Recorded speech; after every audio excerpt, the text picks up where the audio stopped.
आदरणीय अध्यक्ष महोदय श्री मल्लिकार्जुन खड़गे जी,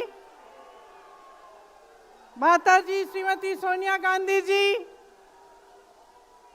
बड़े भाई श्री राहुल गांधी जी, मंच पर विराजमान सभी वरिष्ठ नेतागण, सभी कांग्रेस के महासचिव, इंचार्ज सचिव, पीसीसी के अध्यक्ष, माननीय मुख्यमंत्री जी, सबका इस सभा में आज बहुत बहुत स्वागत। और मेरे प्यारे कार्यकर्ता भाइयों और बहनों, दिल्ली की हवा में आप सबका स्वागत। खास तौर से मेरे यूपी के जो भाई बहन हैं, आपने बहुत मेहनत की है, आपको बहुत बहुत स्वागत। कोहरे में आप आज सुबह सुबह ठंड में निकले, मैंने आपके वीडियो देखे, आपकी फोटो देखी, इसके लिए बहुत बहुत धन्यवाद। जरा एक बार जोर से, इतनी जोर से नारा लगाइए कि यहां से गूंजता हुआ प्रधानमंत्री निवास तक जाए, वोट चोर, वोट चोर, वोट चोर। ये वोट क्या है, इसकी कीमत क्या है हमारे जीवन में, इसको समझना बहुत जरूरी है। बहुत समय पहले जब आजादी की लड़ाई शुरू हो रही थी और नेहरू जी जगह जगह जाते थे लोगों से मिलने के लिए, तो एक नारा गूंजता था। जब वो पहुंचते थे तो देश की जनता भारत माता की जय जयकार करती थी। उस समय नेहरू जी ने इस बात का उल्लेख किया कि भारत माता क्या है। उन्होंने कहा कि भारत की प्राकृतिक संपत्ति, भारत की नदियां, भारत के पहाड़, भारत के खेत तो भारत माता है ही, लेकिन भारत की जनता, भारत का एक एक बेटा, एक एक बेटी, जो इस धरती का पुत्र है, जो इस धरती की पुत्री है, वे सब भारत माता के अंश हैं। वे सब एक तरह से भारत माता ही हैं। और इसी सोच, इसी भावना ने हमारे संविधान को बनाया। इसी भावना ने आप सबको एक एक वोट दिया, जिससे आपका सबसे बड़ा अधिकार सरकार को चुनने का, सरकार को गिराने का आपको मिले।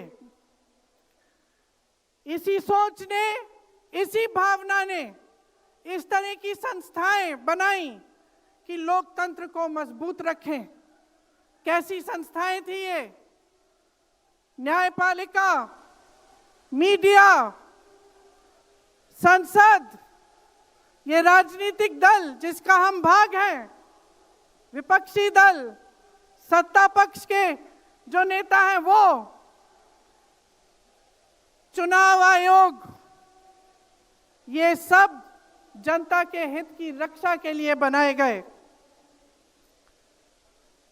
इसीलिए जब आज हम देखते हैं कि इन सब संस्थाओं को कुचला जा रहा है, तो एक एक भारतवासी को उठना चाहिए, जागना चाहिए और ये समझना चाहिए कि जो वार हो रहा है वो सिर्फ इन संस्थाओं पर नहीं, लेकिन हम सब पर, आप सब पर, एक एक देश के पुत्र पर, एक एक देश की पुत्री पर वार हो रहा है। और इसे समझना बहुत ज्यादा जरूरी है। आज न्यायपालिका दबाव में है। सारी मीडिया, मेरे भाई बहन मीडिया के जो यहाँ खड़े हैं, बेचारे मजबूर हैं। सारी मीडिया या अडानी जी की है या अंबानी जी की है। आज परिस्थितियां ये है कि पिछले आम चुनाव में मुख्यमंत्रियों को जेल में डाला गया, कांग्रेस पार्टी का बैंक अकाउंट बंद कर दिया गया, भ्रष्टाचार के नाम पे तरह तरह के इल्जाम लगाए गए जिसका कोई प्रमाण नहीं है। ईडी भेजी, इनकम टैक्स भेजा, सीबीआई भेजी, और जैसे जैसे जिनका दिल कमजोर था जो सह नहीं पाए वो इसकी उनकी पार्टी में शामिल हो गए, वैसे वैसे इनकी वॉशिंग मशीन उनको धोकर उनको पाक बनाती रही। आज संसद को देखिए, मुश्किल से एक सत्र में एक दो बहस होती है। और जब हमने कहा, राहुल जी ने मुद्दा उठाया, खड़गे जी ने मुद्दा उठाया कि हमें बहस करनी है चुनाव पे, एसआईआर पे, जिस तरह से वोट चोरी हो रही है उस पे, तो घबरा गए, मानी नहीं बात। अंत में जाकर कैसे माने कि हम वंदे मातरम पर भी चर्चा करेंगे। तो हम संसद में ये बहस करते रहे कि राष्ट्रगीत किसका है, राष्ट्रगीत कैसे बना, राष्ट्रगीत क्यों बना, और जो बड़ी बड़ी समस्याएं हैं जिससे आप जूझ रहे हो, बेरोजगारी, महंगाई, पेपर लीक, उसके बारे में चर्चा करने की हिम्मत नहीं है। हिम्मत क्यों नहीं है? क्योंकि अगर इनको एक असली चुनाव लड़ना पड़े, मैं चुनौती देती हूं, एक सही चुनाव लड़ लें, बैलेट पे लड़ लें, तो ये खुद जानते हैं कि कभी नहीं जीत पाएंगे।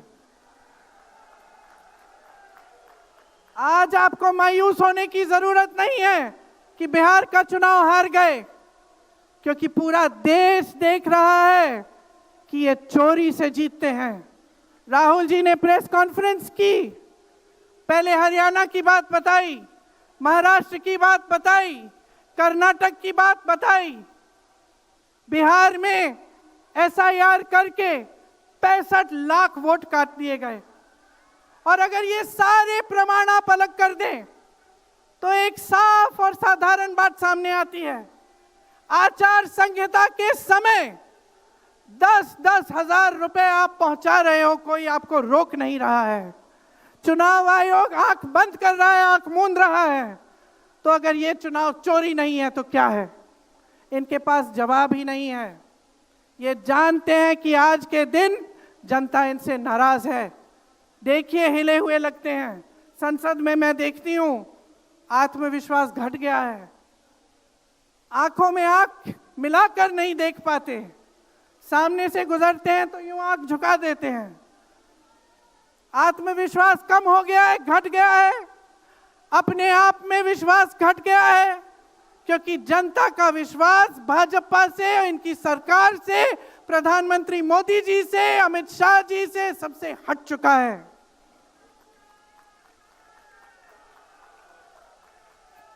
आज इनको चुनाव आयोग की जरूरत है। चुनाव आयोग के बिना ये चुनाव नहीं जीत सकते। और याद रखिए, चुनाव आयोग के जो मुख्य 3 अधिकारी हैं उनके नाम आप याद रखिए, कभी मत भूलिए इनके नाम, क्योंकि ये आज हमारे लोकतंत्र पर वार कर रहे हैं। इतिहास में कभी ऐसा नहीं हुआ कि पूरा विपक्ष कह रहा है कि हमें विश्वास नहीं है चुनाव आयोग में, इन चुनाव में हमारा विश्वास नहीं है, ये चुनाव ठीक ढंग से नहीं किए जा रहे हैं। चुनाव की घोषणा से लेकर वोटर लिस्ट, आचार संहिता, प्रचार, मतदान, मतगणना, ईवीएम और नतीजे से तक हर कदम को, हर चीज को संदिग्ध बना दिया है इन्होंने। इनके साथ साथ सारी संस्थाएं इनके सामने झुक गई हैं, सरकार के सामने झुक गई हैं, इनको झुकाया गया है। राहुल गांधी जी ने बिहार चुनाव में लंबी यात्रा की एसआईआर के खिलाफ। क्यों की? क्योंकि एसआईआर में ये वोट काटकर चुनाव का नतीजा अपने पक्ष में करना चाह रहे थे। अब यूपी में शुरू हो गया है, 3 करोड़ नाम काटे गए हैं यूपी में। कितना योग्य है ये चुनाव आयोग भाजपा के लिए? ज्ञानेश कुमार, सुखबीर सिंह सांधू और विवेक जोशी, मेरे साथ बोलिए, ज्ञानेश कुमार, सुखबीर सिंह सांधू, विवेक जोशी। ये देश इन 3 नामों को नहीं भूलेगा। ये चाहे कितने भी बड़े बड़े ये कितने भी इंतजाम कर लें इन लोगों को बचाने के लिए, एक दिन इन्हें इस देश को जवाब देना पड़ेगा कि किस तरह से इन्होंने हमारे वोटों का अधिकार हमसे छीनने की कोशिश की, किस तरह से इन्होंने साजिश रची। हर मोर्चे पर यह सरकार विफल है, हर मोर्चे पर। आज डॉलर 90 रुपए का हो गया है। जब 60 रुपए का हुआ था तो कौन रो रहा था सड़कों पे? कौन रो रहा था सड़कों पे? नरेंद्र मोदी जी बार बार कहे जा रहे थे, आज क्यों नहीं बोल रहे हैं डॉलर पे? निर्यात लगातार घट रहा है, आयात महंगा हो रहा है, विदेश नीति फेल हो गई है इनकी। हाथ पकड़ के चलते हैं ट्रंप जी के साथ, बड़े बड़े राष्ट्रपतियों के साथ, लेकिन जब समय आता है तो देश के साथ कोई खड़ा नहीं होता। यह है इनकी विदेश नीति। और इनकी नीति कि देश की सारी संपत्ति अपने 2 चेलों को, अडानी जी और अंबानी जी को पकड़ा देते हैं। यहां देश का नौजवान महंगाई से जूझ रहा है, बेरोजगारी से जूझ रहा है, पेपर देता है, लीक हो जाता है, कोई उसकी सहायता नहीं है, नशे की तरफ जा रहा है, बैटिंग ऐप में पूरे दिन बिताता है। और बैटिंग ऐप चलाया कहां से जा रहा है? कहां से चलाया जा रहा है? सूत्रों के मुताबिक प्रधानमंत्री के ऑफिस में ही एक शख्स ने बैटिंग ऐप के साथ में घोटाले किए हैं। इसकी चर्चा होती है क्या सदन में? क्यों नहीं होती? आपकी बेरोजगारी की चर्चा होती है, महंगाई की चर्चा होती है, मेरी बहनें यहां खड़ी हैं, आपकी सुरक्षा की चर्चा होती है? ना सदन में होगी, ना बड़ी बड़ी रैलियों में करेंगे ये लोग, ना आपके पास आकर आपसे बात करेंगे, आपके हालचाल पूछेंगे, आपसे पूछेंगे कि किस संघर्ष से आप गुजर रहे हो, कैसे जी रहे हो। क्योंकि हिम्मत नहीं रही इनकी, हिम्मत नहीं रही। जो था, जो बना था, जो 75 सालों से सबने संघर्ष करके बनाया था, वो सब तमाम बिगाड़ रखा है। तो मैं यहां लंबी बात नहीं करना चाहती, आपसे सिर्फ ये कहना चाहती हूं कि आपका ध्यान भटकाने के लिए रोज रोज ये कोई नया मुद्दा निकालते हैं। आप खुद देख रहे हैं, आप अपना ध्यान केंद्रित करिए। ये वोट का अधिकार आपका सबसे बड़ा अधिकार है। इन्होंने सब कुछ खत्म कर दिया है, लेकिन सच्चाई आप देख रहे हैं, सच्चाई आप आज समझने लगे हैं। और वो सच्चाई आपकी सच्चाई है, आप जीते हैं उसे। ये आपका अधिकार है जो आस्ते आस्ते आपसे लिया जा रहा है। हमारी एक लंबी लड़ाई है, भारत माता की आत्मा की रक्षा की लड़ाई है। राहुल जी 8000 किलोमीटर की यात्रा करके आए हैं, देश भर में पहले पैदल चले, फिर यात्रा की इन्होंने किस लिए? न्याय के लिए, देश की एकता के लिए। हमारे अध्यक्ष जी खड़गे जी इस उम्र में मैंने देखा है 47 डिग्री की गर्मी में हेलीकॉप्टर से उतरते हुए ऐसे बड़े बड़े मंचों में पसीने से लथपथ, लेकिन झुकते नहीं हैं, हटते नहीं हैं, चलते रहते हैं। ये है हमारी कांग्रेस की शक्ति। ये वही शक्ति है जिसने स्वतंत्रता संग्राम में हमें आजादी दिलाई। ये वही शक्ति है जो सच्चाई से पीछे कभी नहीं हटेगी। ये वही शक्ति है जो आप सबको यहां लाई है। आज आपको ये संघर्ष की शक्ति दी है कि इस माहौल में इस समय आप खड़े रहे अपनी पार्टी के साथ। ये देश की महान जनता है और हम अपना दायित्व समझते हैं, अपना धर्म समझते हैं कि हम आपके वोट की रक्षा करें, संविधान की रक्षा करें और आपके अधिकारों को मजबूत करें। इसलिए आज हम यहाँ आपके सामने आए हैं ये कहने के लिए कि हम लड़ते रहेंगे, हम कभी नहीं झुकेंगे, हम कभी नहीं रुकेंगे। धन्यवाद। जय हिंद।